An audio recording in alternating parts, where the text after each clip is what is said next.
दोस्तों आप लोग देख रहे हैं राइजिंग भोजपुरी और राइजिंग भोजपुरी में आप लोगों का बहुत बहुत स्वागत है। दोस्तों खेसारी लाल यादव का एक और नए बोलबम गाने का पोस्टर को आउट कर दिया गया है, जिसको देख सकते हैं आप लोग अपने मोबाइल के स्क्रीन पर।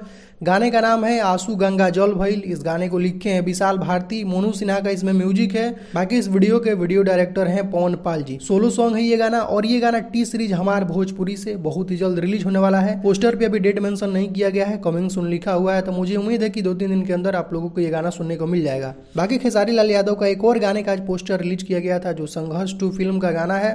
पोस्टर आप लोग देख सकते हैं। गाने का नाम है मक्खन लगाई की ढक्कन लगाई। गाने को लिखे हैं कृष्णा बेदर्दी, म्यूजिक भी वही दिए हैं और ये गाना कल सुबह में रिलीज हो रहा है 6 बजे world wide record Bhojpuri YouTube channel के माध्यम से। तो आप लोग इस गाने के लिए एकदम तैयार रहिएगा। बाकी खेसारी लाल यादव का जो फिल्म है लाडला 2, जिसका शूटिंग बहुत दिन पहले हुआ था, उसका भी ट्रेलर 14 अगस्त को रिलीज होने वाला है, आज से 2-4 दिन बाद। तो उसका भी पोस्टर फर्स्ट लुक आउट किया गया है, आप लोग देख सकते हैं। एंटरटेन रंगीला से ये रिलीज होगा। तो कुछ यही अपडेट है दोस्तों। बाकी कल खेसारी लाल यादव के गाने के लिए तैयार रहिएगा वर्ल्ड वाइड रिकॉर्ड भोजपुरी पर। तो इस वीडियो में सिर्फ इतना ही, मिलते हैं नेक्स्ट वीडियो में। Thank you so much.